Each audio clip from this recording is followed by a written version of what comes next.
He doesn't belong in first class. Get him off this plane before I call security myself! The words sliced through the first-class cabin of Delta Flight 447 like a blade sharp enough to make every passenger within earshot freeze mid-conversation. The voice belonged to Victoria Blackwood, a stunning brunette whose designer silk blouse and perfectly applied makeup couldn't hide the venom in her tone. She stood in the aisle, pointing a manicured finger at a quiet black man sitting calmly in seat 2A reading what appeared to be a technical manual. The man didn't even look up.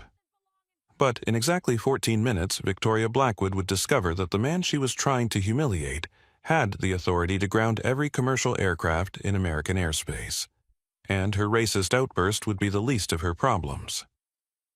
Before we dive into the story that changed aviation forever and made headlines from Miami to Moscow, tell me, where are you watching from? Drop your city in the comments below, because what happened on this flight didn't just expose one woman's prejudice. It unraveled an international criminal operation and became the most viral aviation incident in history. And if this story moves you even a little, hit that subscribe button and give this video a like. Trust me, you're going to want to share this one. Now, let's rewind to 6:30 p.m. at Miami International Airport, where the evening departure rush was in full swing and Gate B47 was buzzing with the controlled chaos of international travel. The massive Boeing 777-300ER sat gleaming on the tarmac, its Delta livery reflecting the setting sun. Flight 447 to Paris. Charles de Gaulle was running 30 minutes behind schedule due to thunderstorms, which meant 396 increasingly irritated passengers were about to be trapped together for 8 hours and 45 minutes. In the first-class cabin, 8 luxury pods awaited their occupants. Cream leather seats that converted to fully flat beds, 23-inch entertainment screens, and enough legroom to host a small meeting. These seats cost more than most people's monthly salary, and Victoria Blackwood felt that price tag entitled her to more than just extra champagne. It entitled her to choose her neighbors. The evening air crackled with tension that had nothing to do with the approaching storm. Miami International was on heightened security alert following recent incidents involving passenger misconduct and aviation safety violations.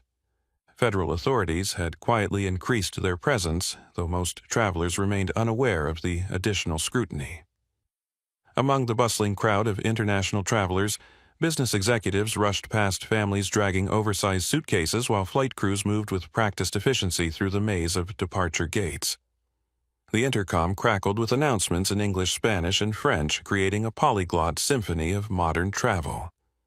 But in first-class cabin of Flight 447, all of that background noise was about to fade away, because Victoria Blackwood had just spotted something that in her narrow worldview didn't belong.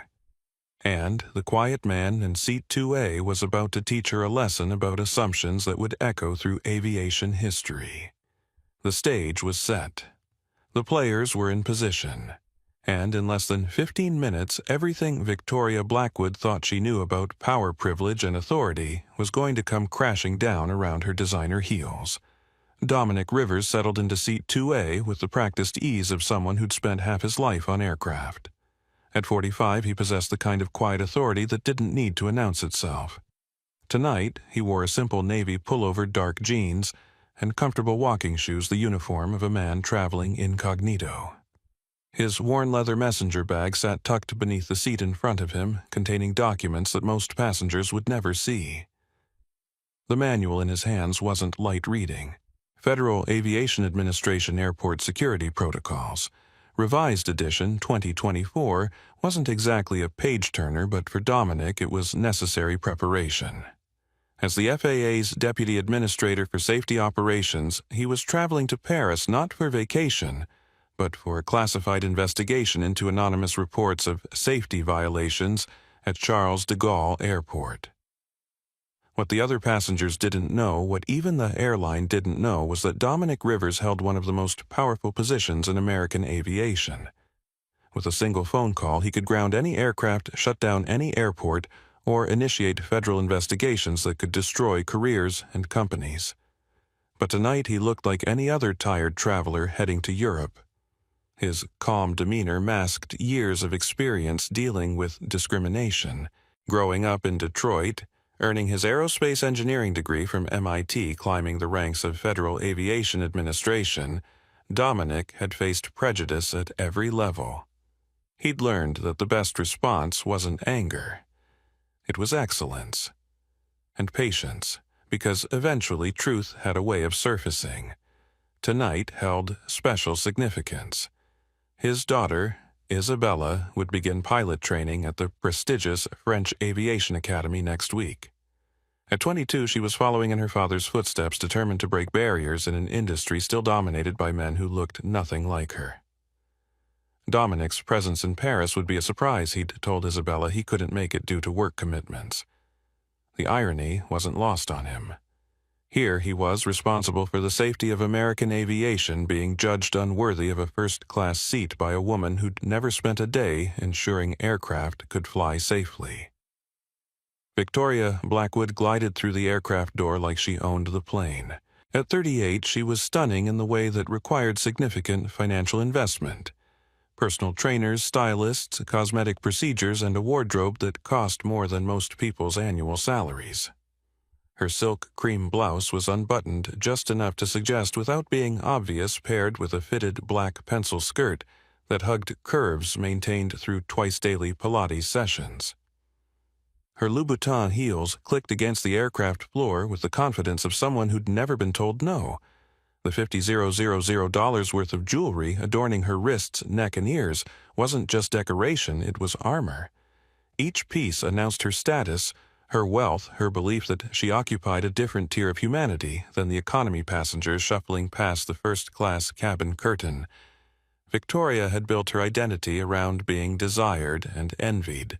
Her Instagram account boasted 200,000 followers who lived vicariously through her luxury lifestyle, private jets, five-star hotels, exclusive galas, where champagne cost more per bottle than minimum wage workers earned in a week. She cultivated an image of effortless perfection, never revealing that her marriage was a business arrangement and her charity work was mostly tax evasion. Tonight's trip to Paris was supposedly for a charity gala supporting children's education in developing countries. In reality, Victoria knew nothing about children or developing countries. She was traveling to Paris because her husband Nathan had insisted on this particular flight, this particular date, for reasons he'd been vague about. What Victoria didn't know was that her husband's pharmaceutical company was using commercial flights to transport illegal drug shipments to European distributors. And what Nathan didn't know was that his wife's racist outburst was about to destroy carefully laid plans that had taken months to orchestrate. Nathan Blackwood appeared to be just another wealthy businessman, but his calm exterior concealed growing panic. At 42, he'd built Meridian Pharmaceuticals into a billion-dollar empire through legitimate means and increasingly illegal shortcuts.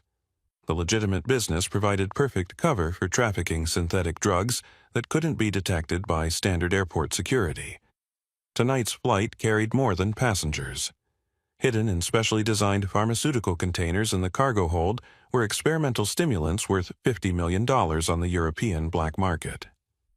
Nathan's encrypted phone contained communications with buyers, distributors, and corrupt officials who'd made this operation possible. The timeline was critical. His European partners expected delivery within 48 hours. Delays would cost millions and potentially expose the entire network. Nathan needed this flight to proceed smoothly, quietly, without any attention from authorities. His wife's behavior was threatening everything. Nathan had married Victoria for her beauty and social connections, not her intelligence or discretion. Her racism embarrassed him, but usually in controlled social settings where damage could be contained. On an aircraft at 37,000 feet, with federal regulations and security protocols, her prejudice could destroy him. The encrypted phone in his jacket pocket buzzed constantly with messages from nervous partners. The operation had taken 8 months to arrange. Legitimate pharmaceutical shipments provided cover-corrupt cargo handlers ensured packages reached the right destinations, and bought officials guaranteed minimal inspection. One phone call from the wrong person could unravel everything. Maria Santos had been Delta's lead flight attendant for 8 years, and she'd seen every type of passenger behavior imaginable.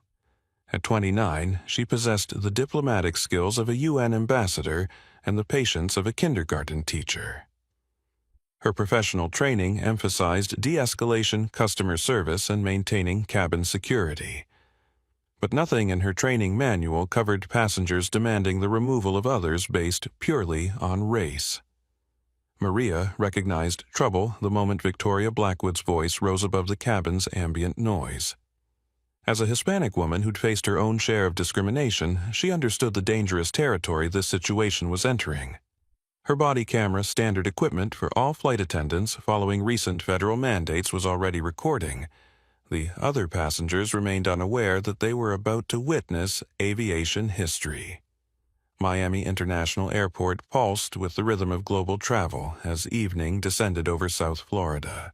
Gate B47 hummed with the controlled chaos of international departure where 396 passengers waited to board Delta Flight 447 to Paris, Charles de Gaulle.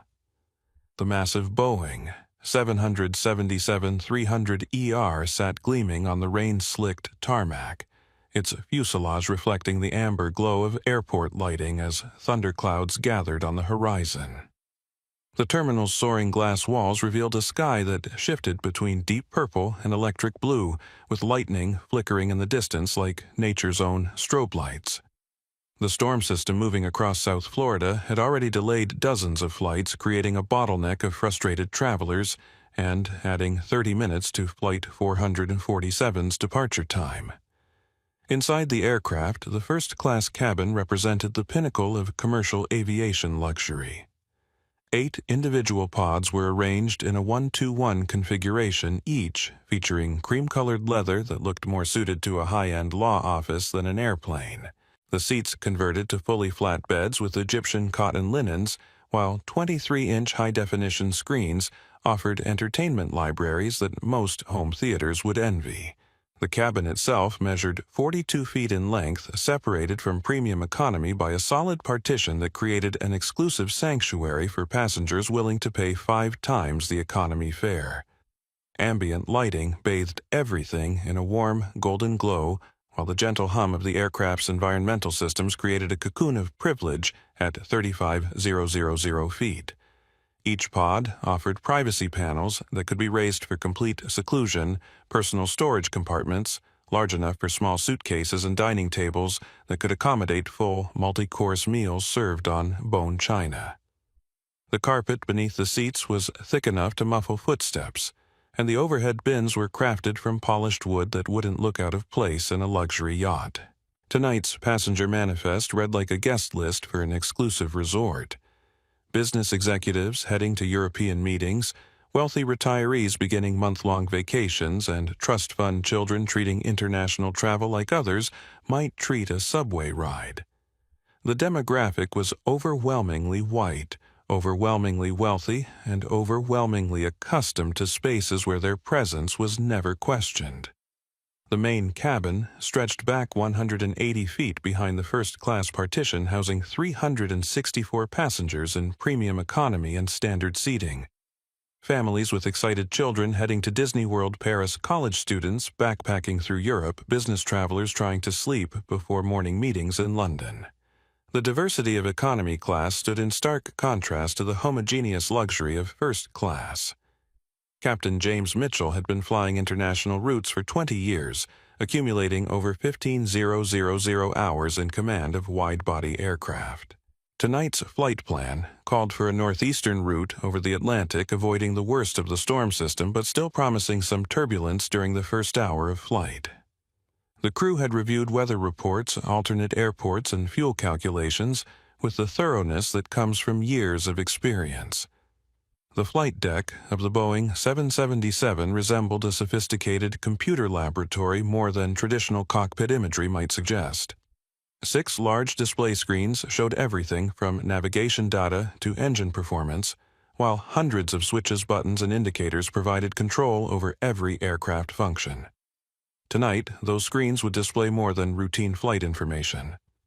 In the cargo hold, temperature-controlled compartments maintained precise conditions for various shipments. Legitimate pharmaceutical products occupied most of the space insulin shipments for European hospitals, research medications for clinical trials, vaccines for international health organizations. Hidden among these legitimate shipments were containers that looked identical, but contained cargo worth more than most people's houses. Airport security had been heightened following recent incidents involving passenger misconduct and aviation safety violations. Federal air marshals moved through terminals in casual clothes while additional screening procedures had been implemented for international flights. Most travelers remained unaware of the additional security presence, but trained observers could spot the signs extra personnel in strategic positions, subtle radio communications, and the careful attention paid to passenger behavior during boarding. The gate area buzzed with conversations in multiple languages as passengers checked phones, reviewed boarding passes, and prepared for the 8-hour journey ahead. Children complained about delayed departures while parents tried to maintain patience. Business travelers typed urgently on laptops trying to complete final emails before electronic devices had to be stowed. None of them knew they were about to witness an incident that would change aviation security protocols forever. The boarding process began with the usual hierarchy of commercial aviation. First-class passengers entered first, followed by premium economy, then the gradual zones that sorted hundreds of passengers by status loyalty programs and ticket prices. Dominic Rivers presented his boarding pass to the gate agent with a polite nod, noting the subtle recognition in her eyes as she scanned the code that identified him as federal personnel. He walked through the jet bridge with unhurried steps, greeting the flight crew with quiet professionalism. Maria Santos smiled warmly as she directed him toward Seat 2A, though she had no idea she was speaking to one of the most powerful officials in American aviation. To her, he appeared to be just another passenger, perhaps a professor or business consultant based on his casual attire and intellectual demeanor. Dominic settled into his pod, arranged his reading materials, and pulled out his phone to send a quick message to his daughter Isabella. "Safe travels, Dad.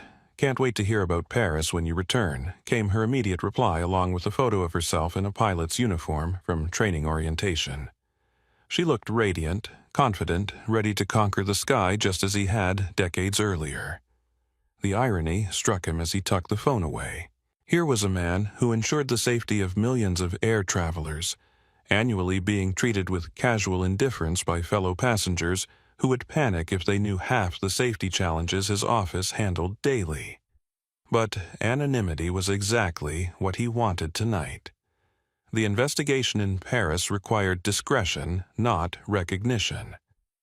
Victoria Blackwood made her entrance 15 minutes later, her heels announcing her arrival before she appeared in the cabin doorway. She paused there for a moment, surveying the space like a queen inspecting her domain, ensuring other passengers had time to notice her ensemble, her jewelry, her carefully cultivated image of effortless sophistication. Her husband, Nathan, followed closely behind, but his attention remained fixed on his phone rather than the luxury surrounding them. His fingers moved rapidly across the screen, responding to encrypted messages that grew more urgent with each passing minute. The pharmaceutical shipment timeline was tight, and European partners were growing nervous about delays. Victoria's satisfaction at being in first class evaporated the moment she spotted Dominic in Seat 2A. Her perfectly sculpted eyebrows drew together in confusion, then irritation as she processed what she was seeing. A black man in casual clothes reading what appeared to be technical documentation occupying space she felt should be reserved for people who looked more like her. "Excuse me," she said to Maria Santos, her voice carrying that particular tone wealthy people use when they expect immediate attention. "I think there might be some mistake with seating assignments." Maria approached with professional courtesy, though something in Victoria's tone had already triggered her internal warning systems. Years of flight attendant experience had taught her to recognize passengers who would cause problems before they escalated into incidents that required federal reports. "How can I help you, Mrs. Blackwood?" Maria asked, consulting her tablet that displayed passenger information, seating charts, and special service requests. Victoria gestured towards Dominic with a subtle hand motion that she probably thought was discreet, but was obvious to anyone paying attention. "That gentleman in 2A, I'm concerned there might be some confusion about his ticket. This is first class, and he's dressed so casually. Are you certain his reservation is correct?" The question hung in the air like smoke from an extinguished match. Other passengers began to notice the conversation, some pretending to focus on their phones while straining to hear every word. The cabin's ambient noise seemed to decrease as people unconsciously held their breath. Dominic heard every word, of course. His years in federal service had sharpened his ability to monitor conversations while appearing completely absorbed in other activities. He turned a page in his manual with deliberate calm, though his jaw tightened almost imperceptibly. This wasn't the first time he'd faced such assumptions, and it wouldn't be the last. Maria glanced at her tablet, then at Dominic, then back at Victoria. "Mr. Rivers is a confirmed first-class passenger, Mrs. Blackwood. His reservation is completely valid. Is there anything else I can help you with? The use of Dominic's surname caused Nathan to look up from his phone for the first time since boarding. Something about that name triggered a vague recognition, though he couldn't place it immediately. His pharmaceutical business required extensive interaction with federal agencies, including the Department of Transportation and its aviation subsidiary. The name Rivers appeared somewhere in his memory, associated with authority and oversight. But Victoria's indignation drowned out Nathan's cautious instincts. "Did you check his identification? Because frankly, I find it hard to believe that someone dressed like that could afford a first-class ticket to Paris. Maybe he found a lost boarding pass or used stolen credit cards. These things happen more often than airlines want to admit." The racism in her words was barely concealed beneath a veneer of concern for security. She spoke loudly enough for other first-class passengers to hear clearly, expecting support for her position. Instead, she found uncomfortable silence and averted gazes. Dr. Michael Thompson, a retired military officer in seat 4. He recognized the situation developing and felt his stomach tighten with disgust. He'd served with men and women of every race and background, measuring people by their character and competence rather than their appearance. Victoria's behavior represented everything he'd fought against during his service. Sarah Williams, the social media influencer in seat 3B, quietly activated her phone's camera function. Her 150,000 Instagram followers had made her sensitive to moments that could go viral, and this situation had all the hallmarks of content that would explode across social platforms. She began recording discreet video while appearing to check messages. Meanwhile, in economy class, the Rodriguez family was settling into their seats for what they expected would be a routine flight to visit relatives in Spain. Miguel Rodriguez, an auto mechanic from Miami, had saved for 2 years to afford these tickets for his wife Carmen and their twin daughters. None of them knew they were about to witness aviation history. Nathan Blackwood's phone buzzed again with another urgent message from European partners. The shipment timeline was becoming critical, and any delays could trigger suspicion from customs officials who weren't part of their operation. He needed this flight to depart smoothly, quietly, without any attention from authorities. His wife was creating exactly the kind of attention that could destroy everything. Victoria Blackwood was not accustomed to being ignored, and Maria Santos's professional dismissal of her concerns only intensified her determination. She adjusted her silk blouse with the kind of calculated movement designed to draw attention, then positioned herself in the aisle where her voice would carry throughout the first-class cabin. "I understand you have policies," Victoria said, her tone shifting from merely entitled to genuinely threatening. "But as a first-class passenger who pays premium prices for premium service, I have reasonable expectations about the caliber of people sharing this space. Security standards have obviously declined if just anyone can purchase these seats." Maria felt her chest tighten with the recognition that this situation was about to escalate beyond normal passenger service issues. Her 8 years of experience had taught her to identify passengers who would push boundaries, but Victoria's behavior was crossing lines that triggered federal aviation regulations about discrimination and harassment. Mrs. Blackwood Maria replied carefully, "I assure you that all passengers in first class have valid reservations and appropriate documentation. Mr. Rivers's ticket was purchased through proper channels, and his identification has been verified through our usual security protocols." Dominic continued reading his FAA manual, though every word of Victoria's complaint was being catalogued in his memory. As Deputy Administrator for Safety Operations, he'd reviewed hundreds of passenger incident reports, discrimination complaints, and aviation security violations. He knew exactly which federal regulations Victoria was violating with each escalating comment. But he also knew the value of patience. Let her continue talking. Let her build an undeniable record of behavior that would support whatever consequences followed. His years of investigating aviation incidents had taught him that the most damaging evidence often came from perpetrators who couldn't stop talking. Nathan Blackwood glanced up from his encrypted phone conversation with growing unease. His wife's voice was attracting exactly the kind of attention that could jeopardize the carefully planned pharmaceutical operation. Every additional minute of delay increased the risk that cargo inspections might discover shipments that weren't supposed to exist. Victoria, Nathan said quietly, trying to signal her to lower her voice. "Perhaps we should just settle in for takeoff. I'm sure everything is fine." Victoria turned toward her husband with the kind of withering look she usually reserved for service staff who moved too slowly. "Everything is not fine, Nathan. I paid $12,000 for this seat because I expect a certain standard of passenger. Look at him. He's wearing clothes from Walmart and reading what appears to be some kind of technical manual. Does that sound like first-class material to you?" Dr. Michael Thompson shifted uncomfortably in seat 4A. As a retired Air Force colonel, he'd spent 30 years serving with exemplary officers of every background imaginable. Victoria's comments triggered memories of integration battles he'd fought decades earlier when prejudice wore military uniforms and hid behind regulation handbooks. "Ma'am?" Dr. Thompson interjected with military authority. "I've been traveling first class for 20 years, and I've never seen passenger attire mentioned as a qualification for seating assignments. Perhaps you might consider focusing on your own journey rather than scrutinizing fellow travelers." Victoria's face flushed with indignation at being challenged by another passenger.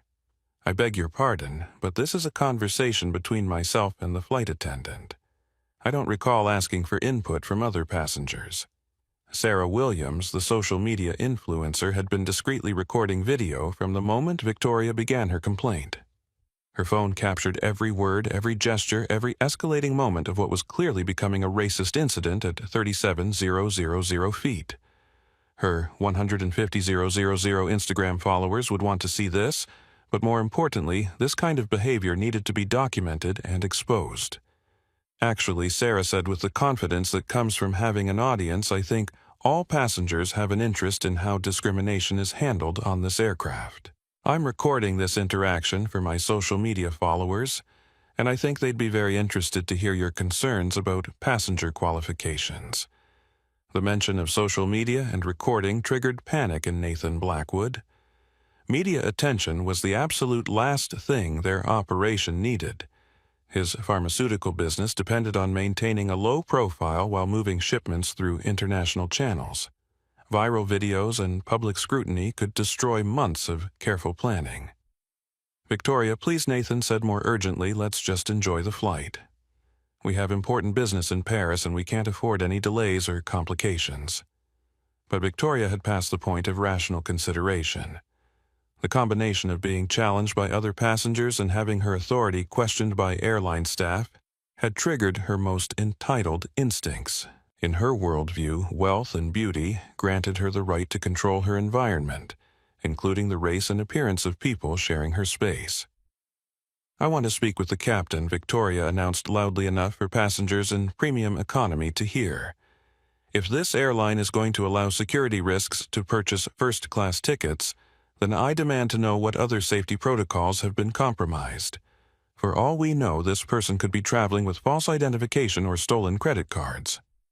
Maria Santos realized the situation had moved beyond her authority as lead flight attendant. Victoria's escalating accusations were creating a potential federal incident that required captain involvement. She pressed the discreet call button that would summon Captain Mitchell from the flight deck. Dominic Rivers continued reading his manual, but his other hand moved casually to his jacket pocket, where his phone contained direct communication with FAA headquarters. One text message could trigger federal protocols that would ground this aircraft and initiate investigations that would change everyone's evening plans. The first-class cabin had become a pressure cooker of tension, racism, and underlying criminal activity that none of the passengers fully understood. Victoria's prejudice was about to collide with federal authority, international drug trafficking, and social media exposure in ways that would make this flight unforgettable for all the wrong reasons. Captain Mitchell's voice came through the cabin intercom. "Ladies and gentlemen, we're experiencing a brief delay while we address a passenger service issue. We appreciate your patience and expect to begin pushback shortly." But Captain Mitchell had no idea he was about to become part of an incident that would change federal aviation policy forever.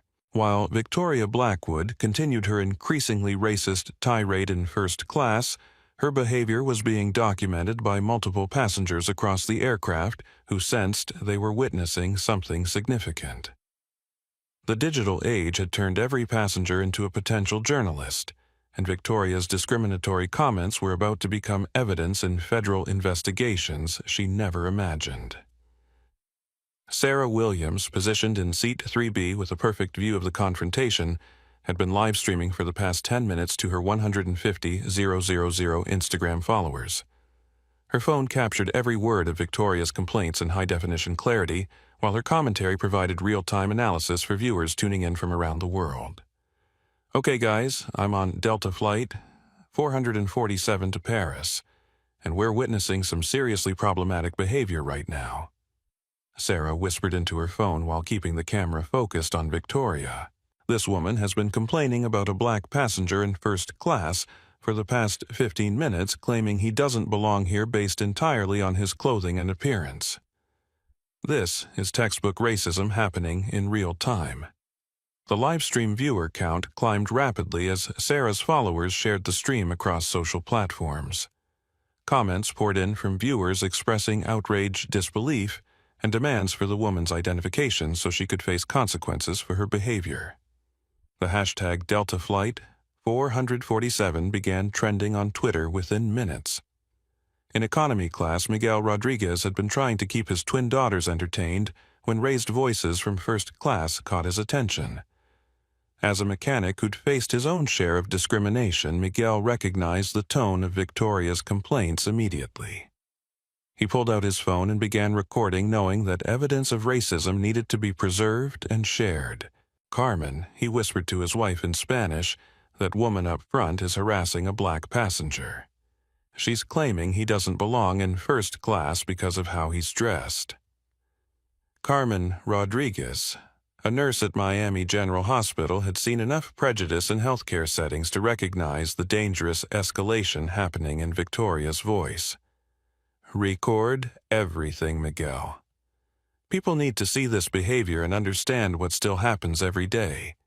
The Rodriguez family's recording captured audio from their economy seats that would later become crucial evidence in federal hearings. Their perspective provided confirmation that Victoria's behavior was audible throughout the aircraft, creating a hostile environment for multiple passengers beyond just her immediate target. Dr. Michael Thompson, the retired Air Force colonel, had activated his phone's voice recorder when Victoria first began her complaints. His military experience had taught him to document incidents that might require official reporting, and Victoria's behavior clearly crossed lines that would interest federal authorities. "Documentation is crucial," Dr. Thompson murmured to himself, while his phone captured Victoria's escalating accusations. "This woman is creating a federal incident through her discriminatory harassment, and someone in authority needs to understand the full scope of her behavior." His recording would later provide crucial evidence about the timeline of Victoria's complaints and the explicit racial bias in her language. Federal investigators would particularly note his observation that Victoria's behavior constituted a clear violation of civil rights protections in federal airspace. Meanwhile, in Seat 6A, technology consultant Bradley Kim had been monitoring Wi-Fi signals when he noticed unusual encrypted data transmission from somewhere in first class.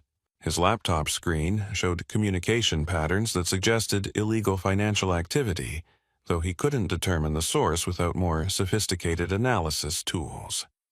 Interesting, Bradley mumbled, capturing screenshots of the data patterns. Someone up front is running serious encryption during boarding. That's not normal passenger behavior. His technical documentation would later provide crucial evidence about Nathan Blackwood's pharmaceutical trafficking operation, creating a timeline that correlated with Victoria's racist outburst. Federal investigators would use Bradley's data to trace communications that revealed the full scope of the criminal enterprise. Flight attendant Maria Santos had been discreetly operating her body camera since Victoria's first complaint following federal protocols that required documentation of potential discrimination incidents. Her camera captured high-quality video of Victoria's behavior, Nathan's nervous phone usage, and Dominic's calm response to increasingly hostile treatment. Body camera activated for potential passenger incident, Maria reported quietly into her communication device. Recording discriminatory harassment of passenger in Seat 2A by passenger in Seat 1A. Situation escalating and may require captain intervention.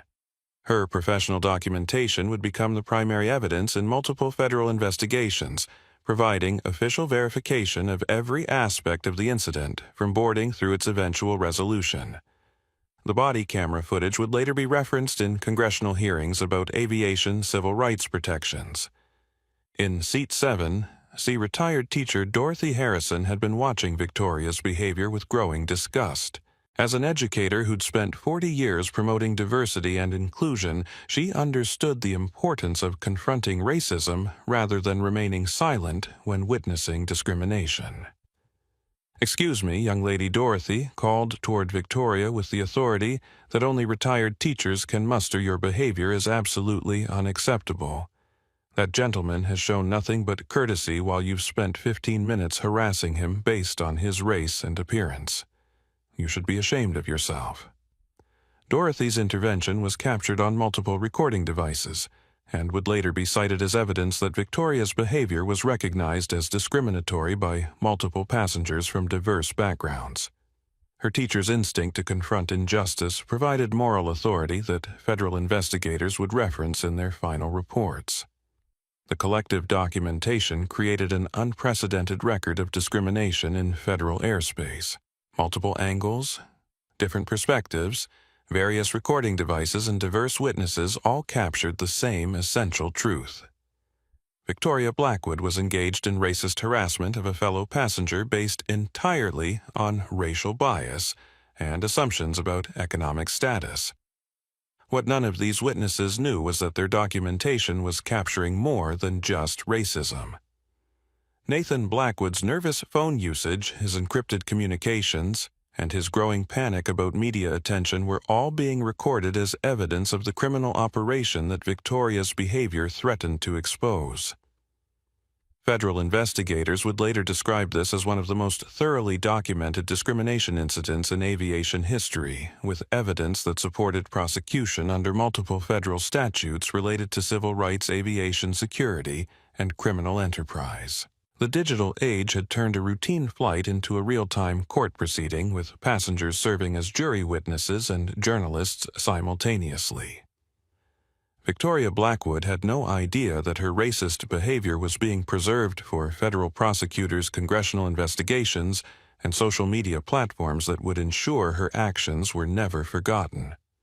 While Victoria Blackwood continued her increasingly public campaign to have him removed from first class, Dominic Rivers had begun conducting his own investigation of passenger behavior that extended far beyond racist harassment.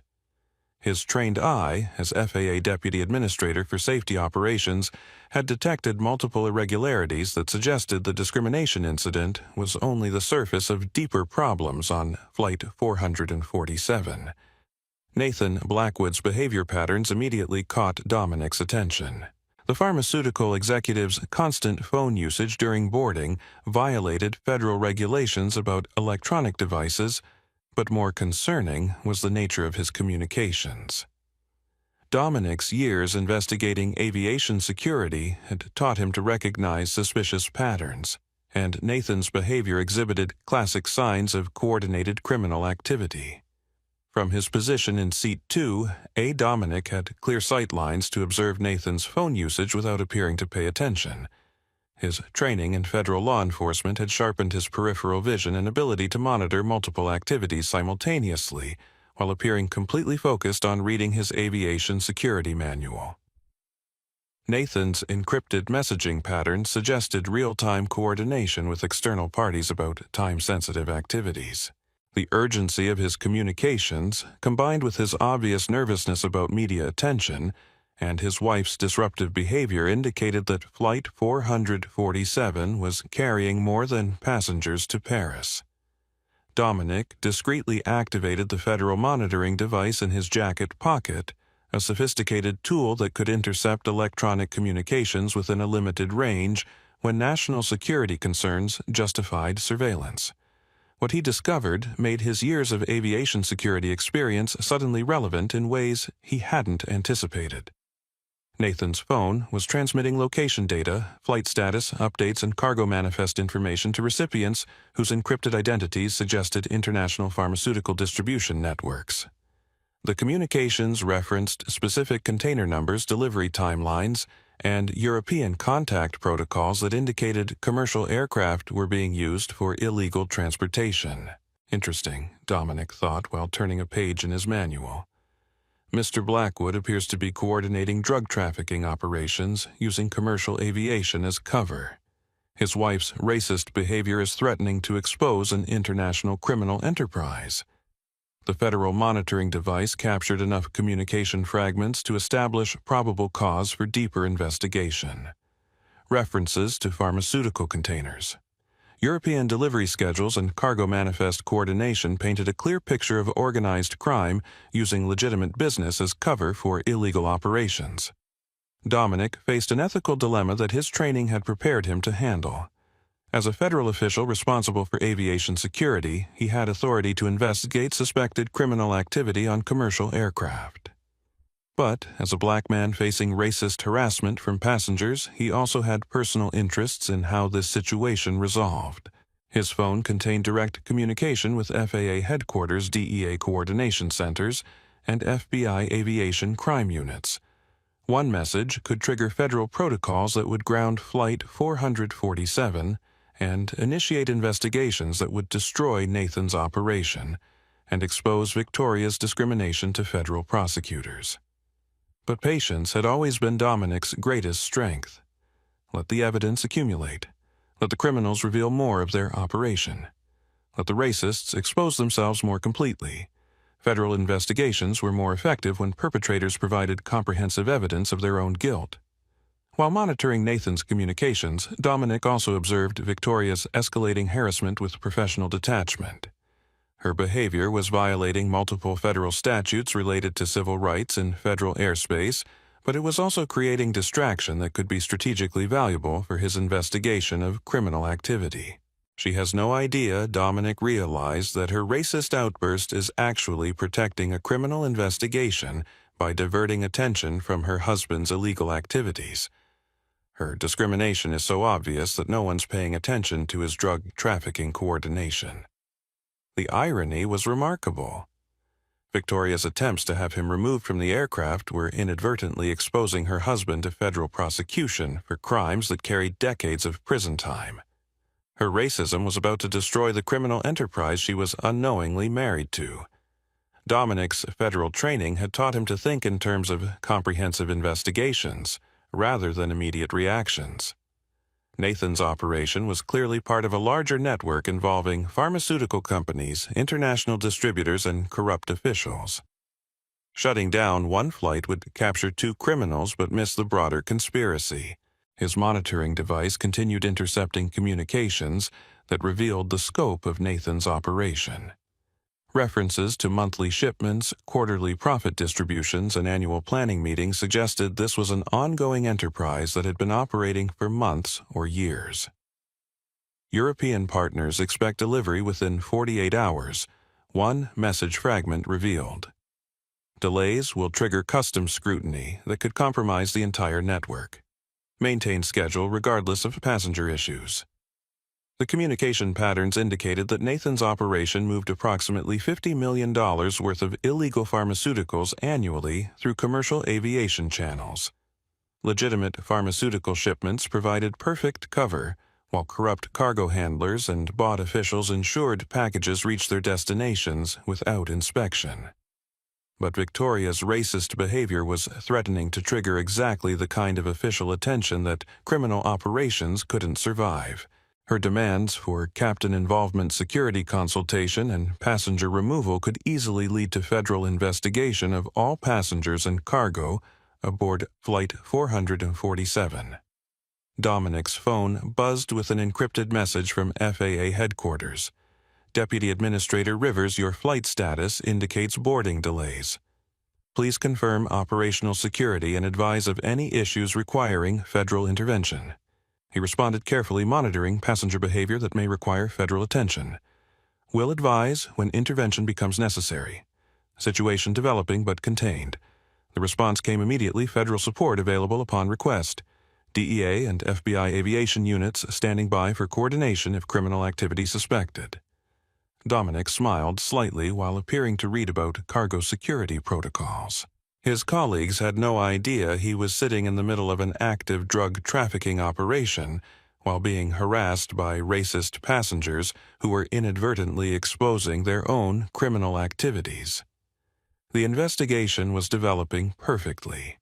Victoria's discrimination was being documented by multiple passengers, creating undeniable evidence for federal prosecution. Nathan's communications were being intercepted and recorded, providing evidence of international drug trafficking, and both criminals were completely unaware that their victim was the federal official with authority to prosecute them both. Patience. Dominic reminded himself while monitoring Nathan's increasingly urgent communications with European drug distributors. Let them provide all the evidence federal prosecutors will need to ensure conviction and maximum sentencing. His daughter Isabella would be so proud when she learned that her father had maintained dignity while facing racism and simultaneously dismantled an international criminal operation. Sometimes justice came from unexpected directions. Captain James Mitchell emerged from the flight deck after receiving Maria Santos's urgent summons, his 20 years of aviation experience immediately recognizing that this passenger service issue had escalated beyond normal complaints about legroom or meal preferences. The tension in the first-class cabin was palpable, and Victoria Blackwood's voice had attracted attention from passengers throughout the aircraft. Mrs. Blackwood, Captain Mitchell said with professional authority, "I understand you have concerns about passenger seating. How can I assist you this evening?" Victoria turned toward the captain with renewed confidence, certain that a man in uniform would understand her perspective better than the Hispanic flight attendant who'd dismissed her legitimate security concerns. Captain Mitchell represented authority, and authority would surely recognize that first-class passengers deserved better screening of their cabin mates. "Captain, thank you for coming," Victoria said with artificial sweetness while gesturing towards Dominic. "I've been trying to explain to your staff that there appears to be some mistake with this gentleman's seating assignment. He's obviously not first-class material, and frankly, I'm concerned about security protocols that allow just anyone to purchase premium seats." Captain Mitchell glanced at Dominic, who continued reading his manual with the kind of calm that suggested either complete indifference to the controversy or supreme confidence in his position. Something about the man's composure struck the captain as unusual. Most passengers subjected to such public harassment would show signs of distress, anger, or defensive behavior. "Ma'am, all passengers aboard this aircraft have been properly screened and ticketed according to federal aviation regulations," Captain Mitchell replied diplomatically. "Security protocols are quite thorough, and I assure you that Mr. Rivers's presence poses no threat to passenger safety." The captain's use of Dominic's surname triggered something in Nathan Blackwood's memory. Rivers was definitely familiar from his pharmaceutical business dealings with federal agencies, but he couldn't quite place the context. His encrypted phone buzzed again with urgent messages from European partners who were growing nervous about shipment delays. Victoria's frustration intensified at Captain Mitchell's dismissal of her concerns. "Captain, you're not listening to me. Look at how this person is dressed. Look at what he's reading. Does that appear to be normal first-class passenger behavior to you?" Dominic finally looked up from his manual, removed his reading glasses with deliberate slowness, and made direct eye contact with Victoria for the first time since boarding. His calm, intelligent gaze held hers for several seconds before he spoke with quiet authority that silenced the surrounding conversations. "Ma'am, I'm curious about your qualifications for determining passenger behavior standards," Dominic said with the kind of measured tone that suggested vast reserves of patience being carefully controlled. "Are you employed by this airline?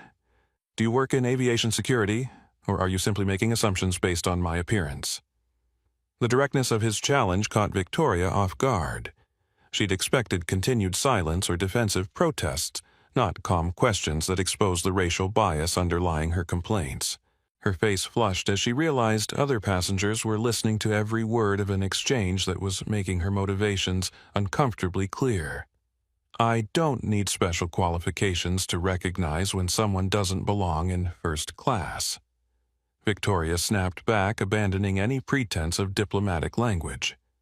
"I pay premium prices for premium service, and that includes expectations about the caliber of passengers sharing this space." Sarah Williams, still live-streaming to her growing audience, zoomed in on Victoria's face as she spoke those words. The social media influencer's 150,000 followers were now sharing clips across multiple platforms, with Delta Flight 447 trending on Twitter as viewers expressed outrage about the blatant discrimination they were witnessing in real time. Dr. Michael Thompson, the retired Air Force colonel, stood up from his seat with military bearing that commanded immediate attention. His 30 years of military service had given him zero tolerance for the kind of prejudice Victoria was displaying, and his sense of duty required intervention when witnessing injustice. "Ma'am, I've served my country for 3 decades alongside exemplary officers of every race and background," Dr. Thompson said with authority that brooked no argument. "Your comments are disgraceful, discriminatory, and completely inappropriate. This gentleman has shown nothing but courtesy while you've spent 20 minutes harassing him based purely on racial bias." Victoria whirled toward Dr. Thompson with fury at being challenged by yet another passenger. "How dare you accuse me of racism? I'm simply concerned about security standards and passenger screening protocols. If pointing out obvious inconsistencies makes me racist, then this airline has serious problems with customer service." But her denial rang hollow when surrounded by mounting evidence to the contrary.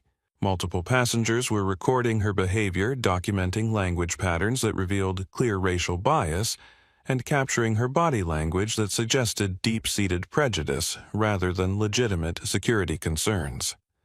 Captain Mitchell realized the situation had moved far beyond normal passenger complaints into territory that could require federal incident reporting. Victoria's behavior was creating a hostile environment that violated civil rights protections in federal airspace while also threatening the operational security of his aircraft. "Mrs. Blackwood, I need you to return to your seat so we can begin our departure procedures," Captain Mitchell said firmly. "All passengers aboard this aircraft have proper documentation and clearance to fly. Your concerns have been noted, but we need to maintain cabin order for the safety of all passengers." Nathan Blackwood's panic intensified as his wife's behavior attracted exactly the kind of official attention that could destroy months of careful planning. His pharmaceutical operation depended on maintaining a low profile while moving $50 million worth of illegal drugs through international channels. Media attention and federal scrutiny could unravel everything. "Victoria, please," Nathan whispered urgently, grabbing his wife's arm. "We need to sit down and prepare for departure.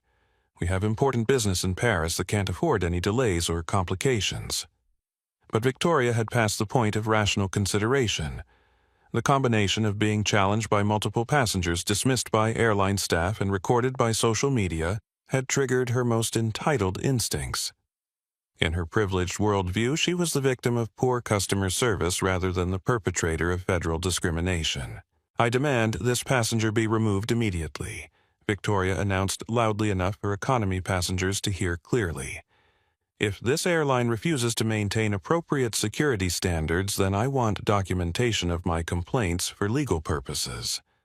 This person could be traveling with false identification, stolen credit cards, or worse. Dominic's phone vibrated with an encrypted message from FAA headquarters. Deputy Administrator Rivers' social media reports indicate passenger incident aboard your flight. Please advise if federal intervention required. He typed a careful response, situation developing. Discrimination incident documented by multiple witnesses. Possible criminal activity also detected. Will advise when federal protocols should be activated. The irony was perfect. Victoria's racist harassment was being documented for federal prosecution while simultaneously diverting attention from her husband's drug trafficking operation that was also being documented for federal prosecution. Both criminals were destroying themselves while attacking the federal official who would ultimately ensure their conviction. The tension in first class reached a critical threshold as Victoria Blackwood's racist harassment collided with federal regulations, social media documentation, and her husband's desperate attempts to protect his criminal operation. Captain Mitchell realized he was dealing with a situation that extended far beyond normal passenger service issues into territory requiring federal intervention. "Mrs. Blackwood, your behavior is creating a disruptive environment that threatens the safety and security of this aircraft," Captain Mitchell announced with the kind of authority that ends discussions rather than beginning them. "Federal aviation regulations prohibit harassment of passengers based on race, and you're currently violating multiple civil rights protections." Victoria's face turned a deep shade of red as she processed the captain's words. Being accused of racism by an authority figure in front of multiple recording devices and social media streams was not an outcome she'd anticipated when she began her campaign to have Dominic removed from first class.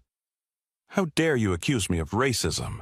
Victoria shrieked, her voice carrying throughout the aircraft and causing passengers in economy class to strain forward in their seats to hear the confrontation.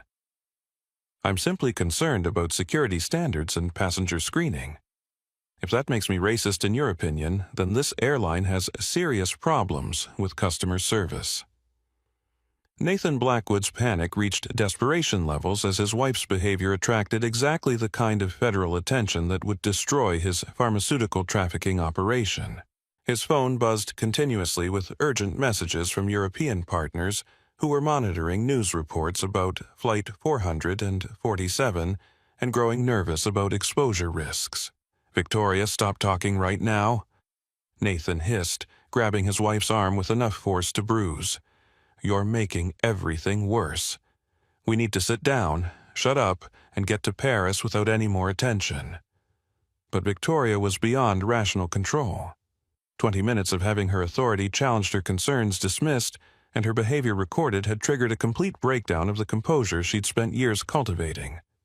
The veneer of sophisticated elegance cracked to reveal raw prejudice and entitlement. "Don't you dare tell me to shut up," Nathan Victoria screamed, pulling away from her husband's grip. "I pay $12,000 for this seat, and I'll speak up when security standards are compromised. If this airline wants to let suspicious passengers fly first class, then I have every right to voice my concerns." Dominic Rivers finally closed his FAA manual and stood up to his full height, his calm presence commanding immediate attention from everyone in the first-class cabin. His movement was deliberate, controlled, and carried an authority that silenced conversations throughout the aircraft. "Ma'am," Dominic said with quiet power that carried more weight than all of Victoria's screaming, "you've made your position very clear. You believe I don't belong in first class, based on my appearance, my clothing, and your assumptions about my economic status. You've demanded my removal, questioned my identification, and suggested I might be traveling with fraudulent documents." Victoria stared at him with a mixture of fury and surprise. She'd expected continued silence or defensive protest, not the kind of measured response that suggested confidence rather than intimidation. "You've also created a hostile environment for multiple passengers." Dominic continued, his voice remaining calm while carrying unmistakable authority. You violated federal civil rights protections, threatened airline operations, and demonstrated the kind of discriminatory behavior that federal regulations are designed to prevent. Something in Dominic's tone began penetrating Victoria's rage-fueled certainty. This wasn't the response of someone intimidated by her wealth, beauty, or social connections. This was the response of someone who understood federal regulations because he had authority to enforce them. Nathan Blackwood stared at Dominic with growing recognition. The name Rivers, in connection with Federal Aviation Authority, was triggering memories of regulatory meetings, compliance discussions, and the kind of oversight that pharmaceutical companies learned to fear. His face went pale as he began to understand who his wife had been harassing for the past 30 minutes. Captain Mitchell watched the exchange with professional interest, noting that Mr. Rivers was displaying the kind of calm authority that suggested extensive experience dealing with difficult situations. Something about the man's demeanor reminded the captain of federal officials he'd encountered during regulatory investigations. Maria Santos had been recording everything through her body camera, following protocols for potential discrimination incidents. But something about Mr. Rivers' response suggested this situation was about to escalate into federal territory that would require incident reports, regulatory reviews, and possibly criminal investigations. The passengers throughout the aircraft had grown silent, sensing that they were witnessing something significant. Sarah Williams continued live streaming to her now 200,000 viewers, while the Rodriguez family in economy class recorded everything for documentation purposes. Dr. Michael Thompson, the retired Air Force colonel, watched Dominic's controlled response with admiration. Military training had taught him to recognize authentic authority when he saw it, and Mr. Rivers was displaying the kind of leadership presence that came from years of command responsibility. Mrs. Blackwood Dominic said with finality, "You've spent 30 minutes trying to have me removed from this aircraft. You've questioned my right to be here, demanded verification of my identity, and suggested I might be a security threat. You've done all of this based entirely on racial prejudice and assumptions about economic status." He paused, letting his words settle over the silent cabin like a judgment being delivered. "I think it's time you learned who you've been talking to." The silence that followed was absolute. Every passenger, every crew member, every person on flight 447 understood that they were about to witness a revelation that would change everything about this evening's flight to Paris. Victoria Blackwood had no idea that her racist harassment was about to collide with federal authority in ways that would destroy her life and expose her husband's criminal operation to prosecution that would result in decades of prison time. The revelation that Victoria had been harassing the deputy administrator of the Federal Aviation Administration sent shockwaves through Flight 447 that extended far beyond the first-class cabin. But Dominic's simultaneous exposure of Nathan's drug trafficking operation created a perfect storm of federal crimes that would require coordination between multiple law enforcement agencies. Captain Mitchell Dominic said with professional authority, "I'm invoking Federal Aviation Security Protocol Alpha 7. This aircraft carries illegal pharmaceutical shipments that require immediate DEA investigation, and we have documented civil rights violations that require FBI attention. I need you to contact Air Traffic Control and request immediate diversion to the nearest federal facility." Captain Mitchell had never encountered a situation requiring federal emergency protocols, but 20 years of commercial aviation had taught him that deputy administrator-level authority was absolute when it came to flight safety and security decisions. "Deputy Administrator Rivers, I'll contact Washington Center immediately," Captain Mitchell replied while moving toward the flight deck. "Do you require any specific federal agencies to be notified of our emergency diversion, DEA, FBI, and FAA investigation units?" Dominic answered while monitoring Nathan's panicked attempts to delete encrypted communications from his phone. "We have international drug trafficking civil rights violations and aviation security breaches that require coordinated federal response."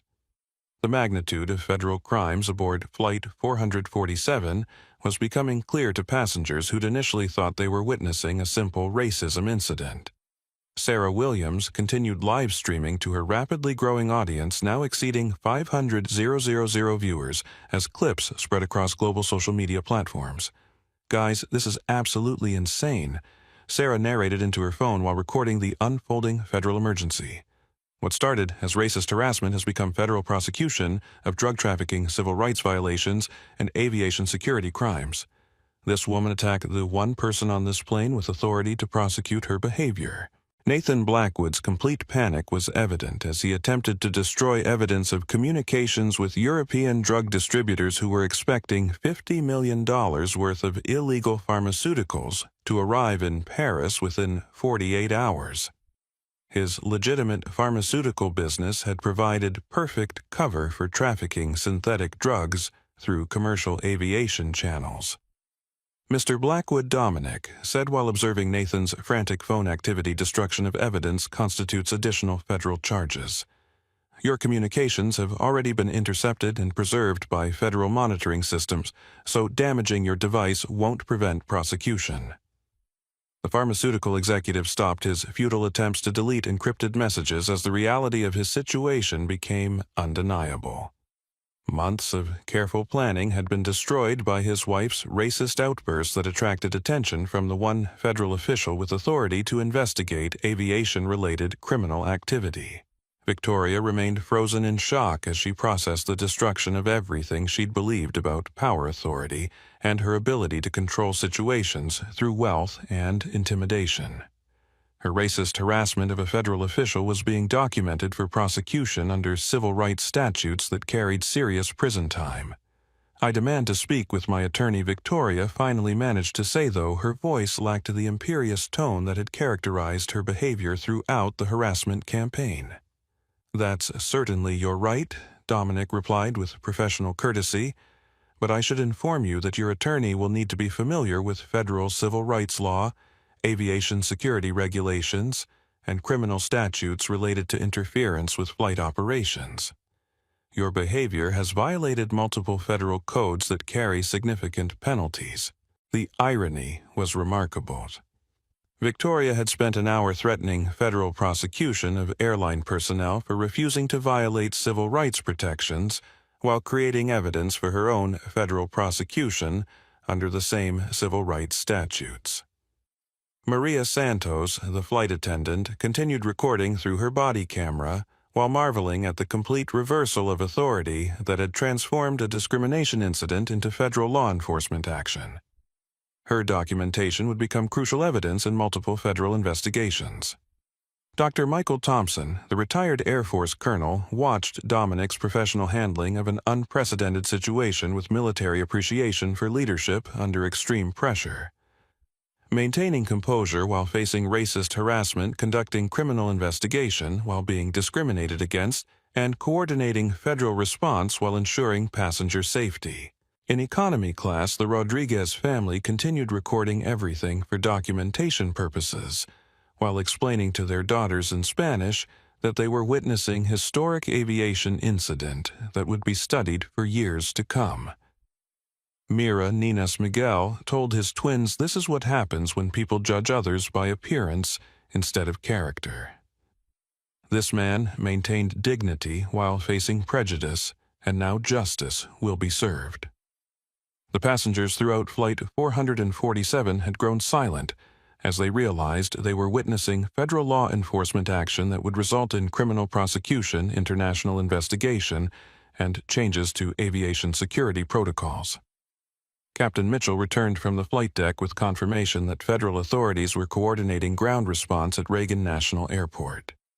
Deputy Administrator Rivers Air Traffic Control has cleared us for emergency landing in Washington. DEA, FBI, and FAA investigation units are standing by for immediate response. "Excellent," Dominic replied while monitoring communications with FAA headquarters through his secure phone. Federal prosecutors will need all passenger recordings and airline documentation as evidence for multiple criminal cases. This incident will require coordination with international law enforcement agencies to dismantle the trafficking network. Nathan's pharmaceutical company had been using legitimate business operations to transport illegal drugs through multiple international airports, with corrupt officials ensuring minimal inspection of shipments. The operation involved millions of dollars annually and criminal networks across 3 continents.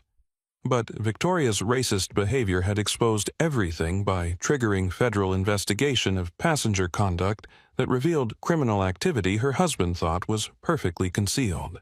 The connection between racism and criminality is often closer than people realize, Dominic observed, while reviewing intercepted communications that revealed the scope of Nathan's operation. Prejudice creates blindness to real threats, while focusing attention on imaginary dangers based on appearance rather than behavior. Victoria's discrimination had been captured on multiple recording devices, live-streamed to global audiences and documented by federal personnel using equipment that would provide indisputable evidence for prosecution under civil rights statutes. Nathan's drug trafficking had been detected through electronic surveillance communication interception and cargo manifest analysis that would provide federal prosecutors with evidence for conviction under international drug trafficking laws. Both criminals had been caught by the federal official they'd been attacking, harassing, and threatening for nearly an hour without realizing his authority to prosecute their behavior and criminal activity.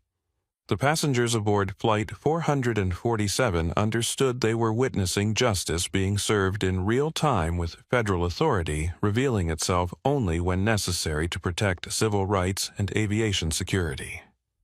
"Ladies and gentlemen," Captain Mitchell announced through the cabin intercom, "we are beginning our descent into Ronald Reagan Washington National Airport due to federal security concerns. Please remain seated with seatbelts fastened as we prepare for landing and federal investigation of criminal activity aboard this aircraft." The most viral aviation incident in history was about to conclude with federal prosecution that would send both criminals to prison for decades, while changing civil rights protections for all airline passengers. As Flight 447 began its emergency descent toward Ronald Reagan, Washington National Airport federal law enforcement agencies coordinated the largest aviation crime response in recent history.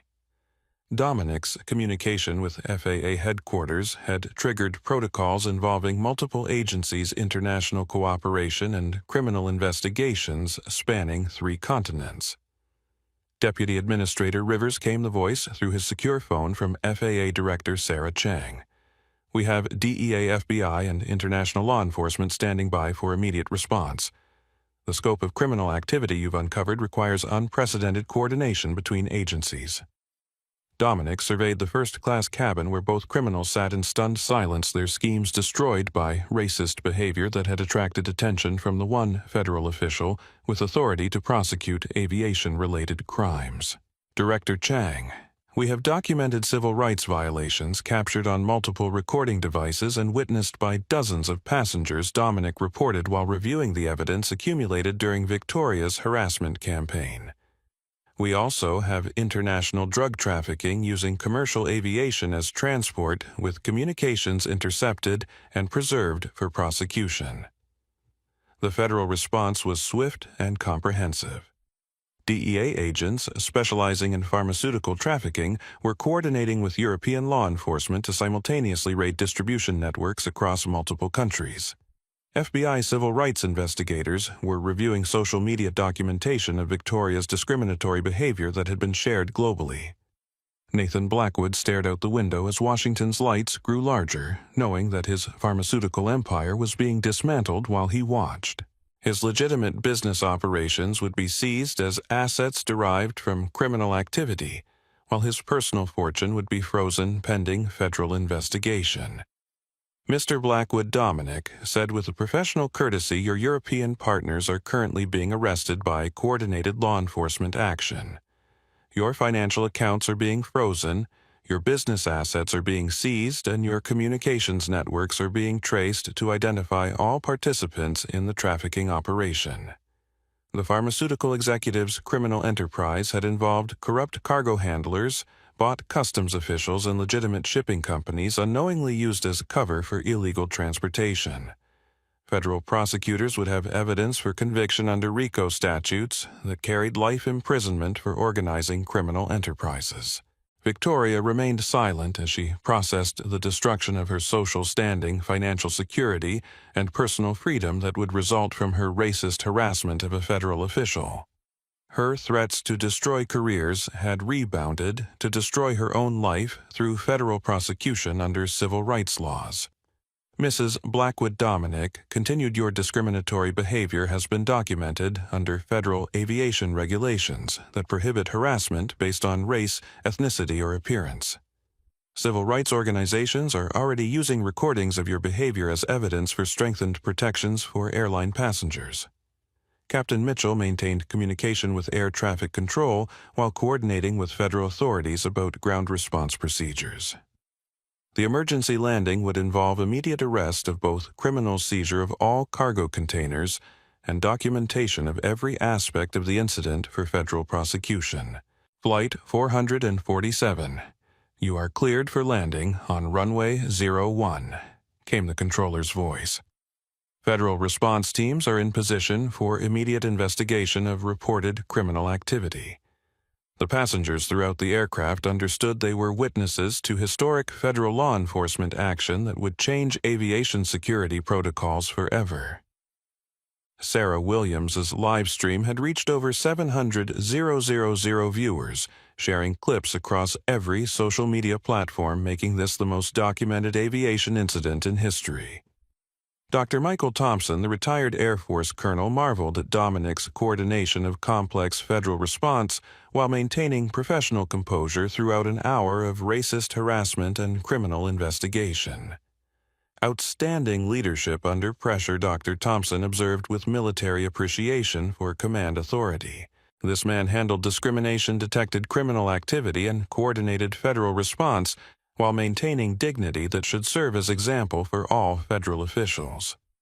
Maria Santos continued documenting everything through her body camera, knowing that her recordings would become evidence in federal court cases that would be studied for decades. Her professional handling of an unprecedented situation would result in commendation from federal aviation authorities. The Rodriguez family in economy class watched the federal response with admiration for Dominic's patient approach to confronting racism and criminality simultaneously. Their recordings would become part of civil rights history, showing how authority could be wielded with dignity rather than anger. Papa, one of the twins asked Miguel in Spanish, why didn't the man get angry when the woman was so mean to him? Because, mija, real strength comes from controlling your response rather than letting others control your emotions.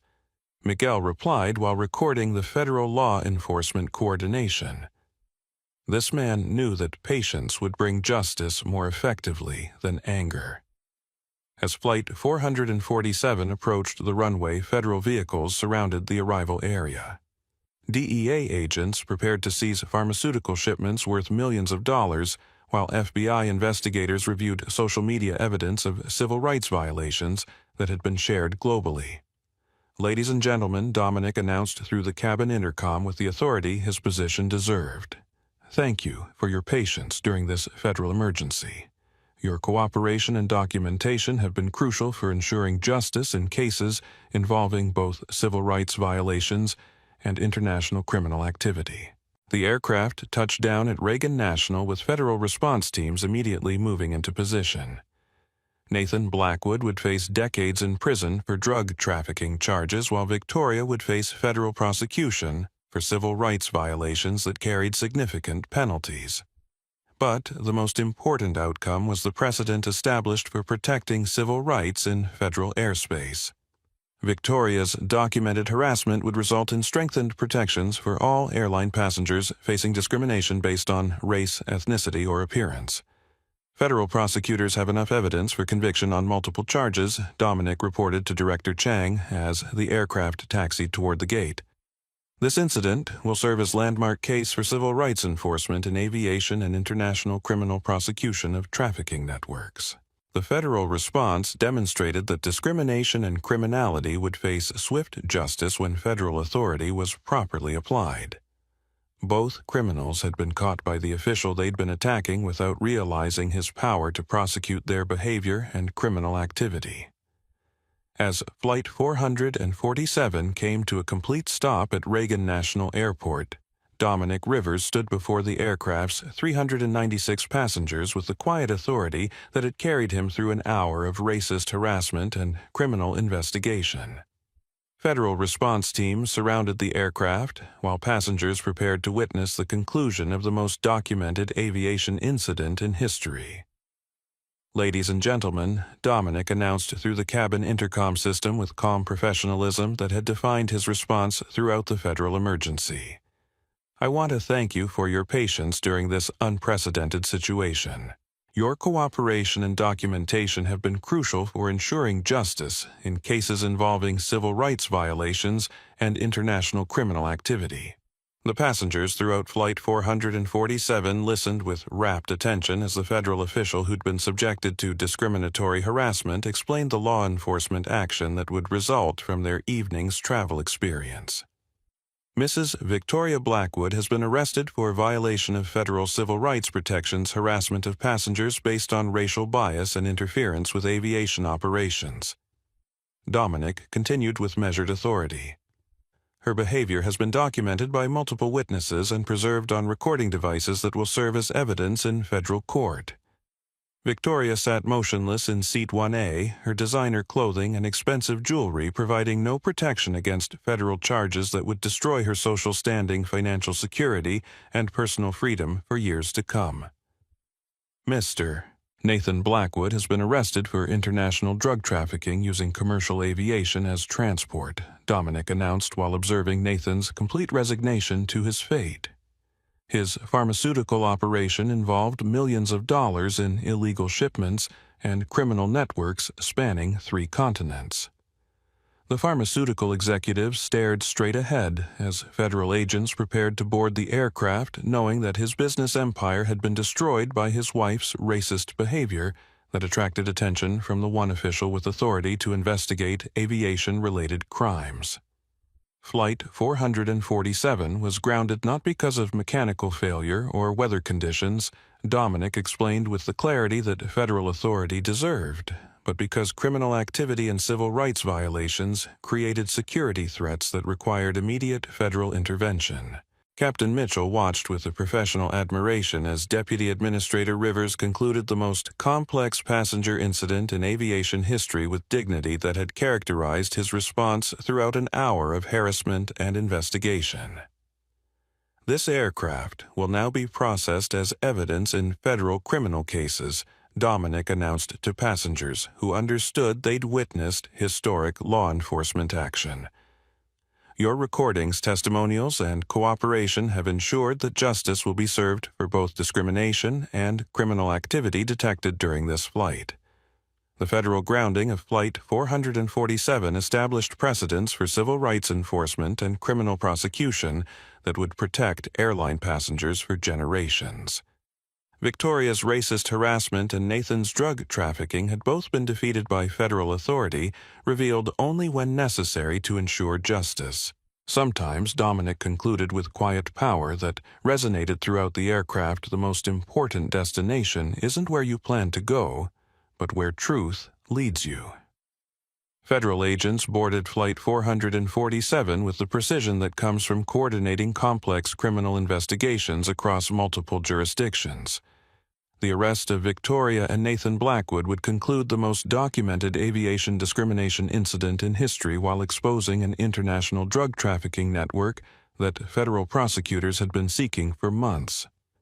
DEA agent Sarah Martinez approached Nathan's seat with arrest warrant in hand, her voice carrying the authority of federal law enforcement as she delivered charges that would ensure decades of imprisonment. "Nathan Blackwood, you're under arrest for international drug trafficking conspiracy to distribute controlled substances in violation of federal aviation security protocols." Nathan offered no resistance as handcuffs replaced the expensive watch that had symbolized his pharmaceutical empire's success. The legitimate business he'd built over 15 years would be seized as criminal assets while his personal fortune would be frozen, pending federal investigation into money laundering activities. FBI agent Michael Torres moved toward Victoria with equal professionalism, though her arrest carried different significance for civil rights enforcement throughout the aviation industry. Victoria Blackwood, you're under arrest for violation of federal civil rights protections, harassment of passengers based on racial discrimination, and interference with commercial aviation operations. Victoria's stunned silence marked the end of her campaign to have Dominic removed from first class, a campaign that had instead removed her from society through federal prosecution, under statutes she'd never known existed. The other passengers watched federal law enforcement with fascination rather than fear, understanding that they'd witnessed justice being served against criminals who'd thought themselves above accountability. Sarah Williams continued live streaming to her now 800,000 viewers, documenting arrests that would be studied in law enforcement academies for years to come. "This is incredible," everyone, Sarah narrated, while recording federal agents processing evidence. "We've just witnessed the most documented case of aviation discrimination in history, along with exposure of international drug trafficking that federal authorities say involved millions of dollars annually." Dr. Michael Thompson, the retired Air Force colonel, approached Dominic with military respect for leadership under impossible circumstances. "Deputy Administrator Rivers, your handling of this situation exemplifies the kind of dignified authority our nation needs. Maintaining composure while facing discrimination and conducting criminal investigation simultaneously requires exceptional character." Dominic accepted the colonel's praise with characteristic humility, though his mind remained focused on the broader implications of the incident. Victoria's behavior would result in strengthened civil rights protections for airline passengers, while Nathan's operation would trigger enhanced security protocols for pharmaceutical shipments. "Thank you, Colonel Thompson," Dominic replied while observing federal agents documenting evidence. "This incident demonstrates why we must remain vigilant about both discrimination and criminal activity in aviation. Sometimes the greatest threats come from sources we least expect."